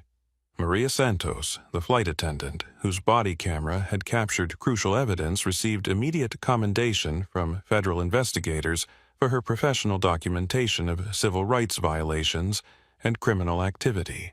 Her recordings would become primary evidence in federal court cases that would establish precedents for decades. Miss Santos, Agent Martinez said while reviewing body camera footage, "Your documentation has provided indisputable evidence for prosecution under multiple federal statutes. This case will be referenced in civil rights training programs throughout the aviation industry." Captain Mitchell filed reports with federal authorities documenting every aspect of the incident, from initial boarding through emergency landing. His professional handling of an unprecedented federal emergency would result in commendation from the Federal Aviation Administration and recognition as exemplary crisis management. The cargo hold of Flight 447 revealed pharmaceutical containers that appeared legitimate, but contained synthetic drugs worth approximately $50 million on European black markets. DEA agents documented packaging, shipping labels, and destination addresses that would enable prosecution of criminal networks across 3 continents. This operation involved corrupt cargo handlers, but customs officials and legitimate shipping companies unknowingly used as cover, Agent Martinez explained while cataloging evidence. Deputy Administrator Rivers' investigation has exposed criminal enterprise that federal prosecutors have been seeking for over a year. Passengers throughout the aircraft provided testimonials to FBI investigators documenting Victoria's discriminatory behavior and Nathan's suspicious communications during boarding. Their cooperation ensured comprehensive evidence for federal prosecution under civil rights and criminal enterprise statutes.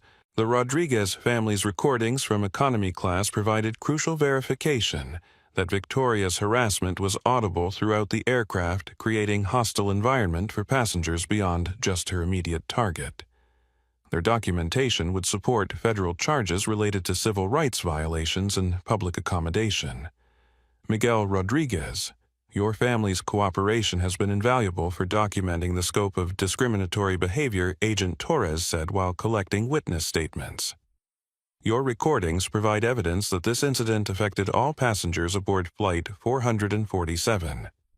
The social media documentation had already spread globally, with Delta Flight 447 trending on every platform, as people shared clips of the most dramatic aviation incident in recent memory. Victoria's racist behavior would be preserved forever as example of how prejudice destroys those who practice it. But beyond the viral social media attention, the incident would result in concrete changes to federal aviation policy. The Civil Rights Division of the Department of Justice would reference this case in new guidelines for protecting passengers from discrimination based on race, ethnicity, or appearance. This case establishes clear precedent that discriminatory harassment in federal airspace will face immediate prosecution under civil rights statutes, Agent Torres explained to assembled passengers.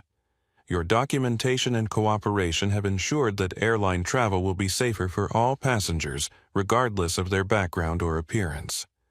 As federal agents completed evidence collection and passenger interviews, the magnitude of the evening's events became clear to everyone aboard Flight 447. What had begun as routine travel to Paris had become federal law enforcement action that would change aviation security forever. Dominic Rivers remained aboard the aircraft until all passengers had been interviewed and evidence had been documented. His sense of duty, ensuring that federal investigation was conducted with thoroughness that would support successful prosecution of both criminals.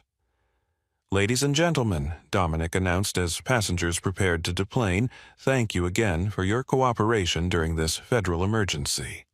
Your courage in documenting discrimination and supporting law enforcement will benefit airline passengers for generations to come." The immediate aftermath had demonstrated that federal authority, when properly applied, could ensure swift justice for both civil rights violations and criminal enterprise. Victoria and Nathan Blackwood would face consequences proportional to their crimes, while precedents established tonight would protect future passengers from similar experiences. The legal consequences for Victoria and Nathan Blackwood unfolded with the inexorable precision that federal prosecution brings to cases involving clear evidence and multiple witnesses. Within 48 hours of their arrests aboard Flight 447, both criminals faced charges that would reshape their lives and serve as warning to others who might consider discrimination or criminal activity in federal airspace. Victoria Blackwood's arraignment took place in the United States District Court for the District of Columbia, where federal prosecutors presented evidence that included hours of recorded harassment, multiple witness testimonials, and social media documentation viewed by millions globally. Her racist campaign against Dominic Rivers had violated multiple federal statutes protecting civil rights in commercial aviation. Mrs. Blackwood Judge Patricia Harrington stated while reviewing the comprehensive evidence, "You engaged in discriminatory harassment of a fellow passenger based entirely on racial prejudice. Your behavior created a hostile environment that violated federal civil rights protections and interfered with commercial aviation operations." The prosecutors presented body camera footage from flight attendant Maria Santos, passenger recordings from throughout the aircraft, and live-stream documentation that had been shared across global social media platforms. The evidence was so comprehensive that Victoria's defense attorney could only argue for mitigation rather than innocence. "Your Honor," Victoria's attorney pleaded, "my client acknowledges that her behavior was inappropriate, but she maintains that security concerns motivated her actions rather than racial bias." Judge Harrington reviewed video evidence that showed Victoria's explicit racist language and discriminatory assumptions about passenger qualifications based on appearance and economic status. "Counselor, the evidence clearly demonstrates racial animus rather than legitimate security concerns. Your client specifically questioned this passenger's right to first-class accommodations based on his race and clothing." Victoria received a sentence of 2 years probation, 500 hours of community service at civil rights organizations, and placement on the federal no-fly list that would prevent her from using commercial aviation for 5 years. Her social media accounts were flooded with criticism that destroyed her carefully cultivated image of sophistication and elegance. But the social consequences proved more devastating than legal penalties. Miami's exclusive social circles immediately distanced themselves from Victoria, with country clubs revoking memberships, charity organizations removing her from boards, and former friends refusing association with someone whose racism had been documented globally. Nathan Blackwood faced far more severe consequences as federal prosecutors presented evidence of international drug trafficking that involved millions of dollars annually and criminal networks spanning 3 continents. His pharmaceutical company had provided perfect cover for synthetic drug distribution that federal agencies had been investigating for over a year. Mr. Blackwood Judge William Harrison announced during sentencing, "You corrupted legitimate pharmaceutical business to traffic illegal drugs through commercial aviation channels. Your criminal enterprise endangered aviation security while distributing dangerous substances internationally." The evidence against Nathan included intercepted communications with European distributors' financial records showing money laundering through pharmaceutical accounts and cargo manifests documenting illegal shipments disguised as legitimate medical supplies. Federal prosecutors had built an airtight case that resulted in a 25-year federal prison sentence. His pharmaceutical empire was dismantled through asset forfeiture proceedings that reclaimed approximately $200 million in criminal proceeds. Legitimate employees lost their jobs when the company collapsed, though federal prosecutors ensured they received assistance finding new employment in companies not connected to criminal activity. The broader criminal network was destroyed through coordinated international law enforcement action that resulted in arrests across Europe, seizure of distribution facilities, and prosecution of corrupt officials who'd enabled the trafficking operation. Dominic's investigation had provided crucial evidence that European authorities used to dismantle criminal enterprises in multiple countries. This case demonstrates the effectiveness of international cooperation in prosecuting aviation-related crimes, announced DEA Administrator Janet Rodriguez during a press conference. Deputy Administrator Rivers's investigation exposed criminal networks that had operated for years by exploiting legitimate pharmaceutical shipping. The civil rights implications of Victoria's behavior resonated throughout the aviation industry as federal authorities implemented new protections for passengers facing discrimination. The Department of Justice's Civil Rights Division used this case to establish clearer guidelines for prosecuting harassment in federal airspace. Civil rights organizations celebrated the swift justice that had been delivered to someone whose racist behavior had been documented so comprehensively. The NAACP referenced this case in congressional testimony, supporting strengthened protections for minority passengers using commercial aviation. The Victoria Blackwood case demonstrates that discriminatory behavior in federal transportation will face immediate prosecution under civil rights statutes, testified NAACP Legal Defense Fund President Rochelle Garza. This precedent ensures that airline passengers cannot be harassed based on race, ethnicity, or perceived economic status. The social media documentation had created permanent record of how racism manifests in everyday situations, providing educational material for diversity training programs throughout the transportation industry. Victoria's behavior became textbook example of implicit bias becoming explicit discrimination. Flight attendant Maria Santos received commendation from the Federal Aviation Administration for her professional documentation of civil rights violations and criminal activity. Her body camera recordings became training material for airline personnel learning to handle discrimination incidents according to federal protocols. Captain James Mitchell was recognized by aviation industry organizations for his handling of unprecedented federal emergency that required coordination between multiple law enforcement agencies.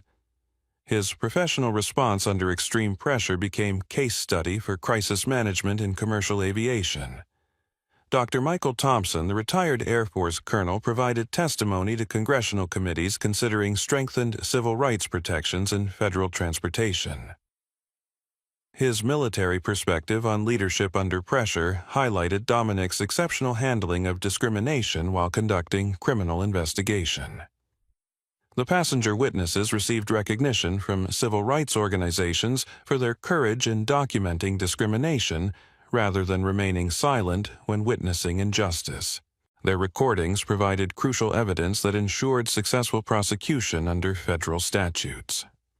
Sarah Williams, the social media influencer whose live stream had reached over 1 million viewers, used her platform to promote civil rights education and aviation safety awareness. Her documentation had created viral content that educated global audiences about discrimination in transportation. The Rodriguez family's recordings from economy class were referenced by immigration rights organizations as evidence that discrimination affects entire communities rather than just direct targets. Their cooperation with federal investigation demonstrated civic responsibility that strengthened prosecution of civil rights violations. The precedents established by the Victoria Blackwood case would protect airline passengers for generations, ensuring that federal aviation space remained free from discrimination based on race, ethnicity, or appearance. The swift justice delivered through federal prosecution sent clear message that such behavior would face serious consequences. Federal prosecutors described this as a landmark case that would be referenced in civil rights training throughout the transportation industry. The comprehensive evidence and severe consequences would deter future discrimination while providing justice for victims of racist harassment in federal airspace. 6 months after Flight 447 was grounded at Reagan National Airport, Dominic Rivers stood in the auditorium of the French Aviation Academy in Paris, watching his daughter Isabella receive her pilot certification alongside 47 classmates from 23 countries. The irony wasn't lost on him that he was finally making the trip to Paris he'd originally planned, though under circumstances he could never have anticipated. Isabella Rivers, now 22, and officially First Officer Rivers, spotted her father in the audience and beamed with pride that illuminated the entire ceremony. Her graduation represented more than personal achievement. It symbolized progress in an industry where women and minorities continued breaking barriers despite facing the kind of prejudice Dominic had encountered aboard Flight 447. Dad, Isabella called, as she approached in her crisp pilot's uniform, the gold wings on her lapel catching the auditorium lights. "I can't believe you made it. I thought your investigation schedule wouldn't allow international travel." Dominic embraced his daughter with emotion that had been building for months since the incident that had changed his perspective on discrimination authority and the importance of maintaining dignity when facing prejudice. The viral videos of his calm response had been viewed globally, but Isabella's pride meant more than any public recognition. "Isabella, I wouldn't miss this for anything," Dominic replied while admiring the pilot's uniform that represented years of study training and determination to succeed in a challenging field. "Your accomplishments inspire me every day, especially after what happened on Flight 447. Isabella had followed the federal prosecution of Victoria and Nathan Blackwood through media coverage that had made her father's handling of racism and criminal investigation famous throughout the aviation industry. His calm response had become example of how authority should be wielded with dignity rather than anger. "Dad, watching those videos made me understand why you never told me about the discrimination you faced climbing through federal ranks," Isabella said with mature understanding beyond her years. "You protected me from negativity while teaching me through example how to respond to prejudice with strength rather than bitterness." The graduation ceremony had attracted aviation industry leaders from around the world, many of whom approached Dominic with recognition of his professional handling of an unprecedented federal emergency. His reputation within aviation circles had been enhanced by documentation of his investigation skills and leadership under pressure. Deputy Administrator Rivers said Captain Michelle Laurent, Air France's first female chief pilot, "Your response aboard Flight 447 has become required viewing for our diversity training programs. You demonstrated how federal authority should be exercised with dignity rather than retaliation." But the most meaningful recognition came from fellow parents whose children were breaking barriers in aviation despite facing the kind of discrimination that Dominic had encountered. His example of patience and professionalism had inspired others to respond to prejudice with excellence rather than anger. Later that evening, as father and daughter shared dinner at a Parisian cafe overlooking the Seine, Dominic reflected on lessons learned from an incident that had begun with racist harassment and concluded with federal prosecution of multiple crimes. Isabella, I want you to remember what happened aboard Flight 447, Dominic said while watching lights reflect on the river. Not because of the discrimination we faced, but because of the dignity we maintained. When you encounter prejudice in your aviation career, and unfortunately you probably will remember that your response defines your character. Isabella listened with the attention that important conversations deserve, understanding that her father's experience had broader implications for anyone facing discrimination in professional settings. I learned that the most powerful response to hate isn't anger or retaliation. Dominic continued with conviction earned through experience. It's excellence. It's maintaining your standards when others try to diminish you. It's remembering that their prejudice reflects their limitations, not yours. The conversation was interrupted by Dominic's phone, which displayed a message from FAA Director Sarah Chang. Deputy Administrator Rivers President Martinez wants to nominate you for FAA Administrator. Your handling of Flight 447 demonstrated leadership qualities we need at the highest levels of Federal Aviation Authority. Dominic showed Isabella the message, watching pride illuminate her face as she processed the significance of her father's promotion to the highest position in American aviation. His response to racism had demonstrated qualifications for leadership that federal authorities wanted to recognize officially. "Dad, this is incredible," Isabella exclaimed with joy that reflected her understanding of what this promotion meant for federal aviation leadership. "You'll be the first African-American FAA administrator, and everyone will know you earned it through excellence rather than quotas or politics." The personal resolution was perfect. Dominic's dignity in facing discrimination had been rewarded with the highest position in his field, while his daughter's achievements proved that excellence transcends the prejudice that others might harbor. 1 year after Flight 447, the incident had fundamentally transformed civil rights protections in federal aviation and established precedents that would protect passengers for generations. The comprehensive documentation of Victoria Blackwood's racist harassment had created the most thoroughly evidenced discrimination case in transportation history, while Nathan's criminal prosecution had eliminated an international drug trafficking network. The Department of Transportation implemented the Rivers Protocol, named in honor of Dominic's professional handling of discrimination and criminal investigation under extreme pressure. The new guidelines required immediate federal intervention when passengers faced harassment based on race, ethnicity, or appearance, with airline personnel trained to recognize and document such behavior. Aviation industry organizations incorporated Victoria's documented harassment into mandatory diversity training programs that emphasized the legal consequences of discriminatory behavior in federal airspace. Her racist campaign against Dominic became textbook example of how prejudice destroys those who practice it rather than their intended targets. Federal prosecutors referenced the Blackwood cases in congressional testimony supporting enhanced penalties for civil rights violations in transportation settings. The swift justice delivered to both criminals sent a clear message that discrimination and criminal activity would face serious consequences when conducted in federal jurisdiction.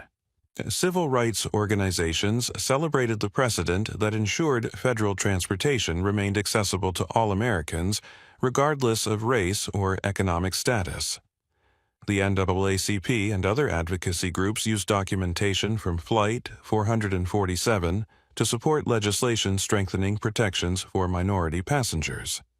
Isabella Rivers completed her first year as a commercial pilot with commendations for excellence that reflected her father's emphasis on responding to challenges with competence rather than complaint.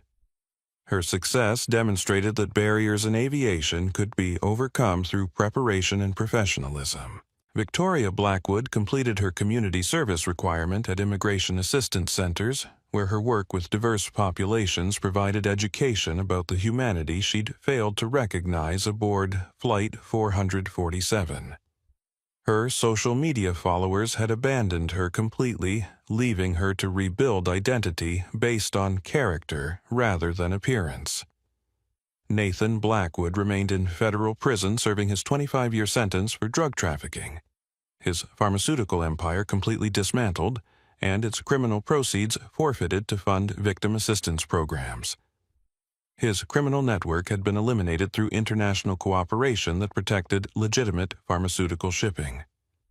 The social media documentation of Flight 447 remained viral content that educated global audiences about both subtle and explicit forms of discrimination. Sarah Williams continued using her platform to promote civil rights awareness and aviation safety education for her expanding audience. Dr. Michael Thompson's military perspective on leadership under pressure had been incorporated into federal training programs for transportation officials facing crisis situations. His recognition of Dominic's exceptional handling of impossible circumstances provided validation from respected military authority. The lasting legacy extended beyond individual consequences to institutional changes that would protect future generations of airline passengers from experiencing the discrimination that Dominic had faced with such dignity.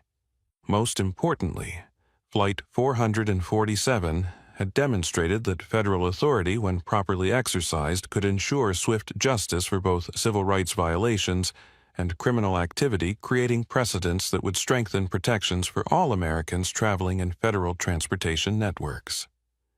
Sometimes, justice doesn't come from the sky. It comes from the person sitting quietly in seat 2A, reading a book waiting for truth to reveal itself. And when that person happens to hold federal authority over the very system where discrimination occurs, the lesson becomes clear. Respect isn't earned through appearance, wealth, or intimidation. It's commanded through character competence and the courage to maintain dignity when others try to steal it. Victoria Blackwood thought she could judge a man by his clothing and remove him from a space I felt belonged only to people who looked like her. Instead, she discovered that the quiet passenger she'd been harassing for an hour was the federal official with authority to prosecute her racism and expose her husband's criminal empire. The most viral aviation incident in history proved that in federal airspace, as in life, the most powerful person in the room isn't always the one making the most noise. Sometimes, it's the one reading quietly, watching carefully, and waiting for the right moment to remind everyone that true authority comes from service, not self-importance. If you've witnessed discrimination, stayed silent when you should have spoken up, or judged someone based on appearance rather than character, let this story remind you dignity, respect, and justice aren't about where you sit on an airplane. They're about who you choose to be when no one thinks you're watching. If this story opened your eyes to the power of maintaining dignity in the face of hatred, hit that like button right now. Your support helps us share more stories that matter. And if you believe everyone deserves respect regardless of how they look or where they come from, smash that subscribe button and ring the notification bell so you never miss our latest videos. Share this story with someone who needs to hear it today, because sometimes the most important lesson isn't about what happened to the people in this story. It's about what we choose to do when faced with our own moments of truth. What would you have done if you were on that plane? Drop your thoughts in the comments below. And remember, the next time you're tempted to judge someone by their appearance, you might just be looking at the person who holds more power than you ever imagined. Thanks for watching, and I'll see you in the next story where we explore what happens when assumptions meet reality.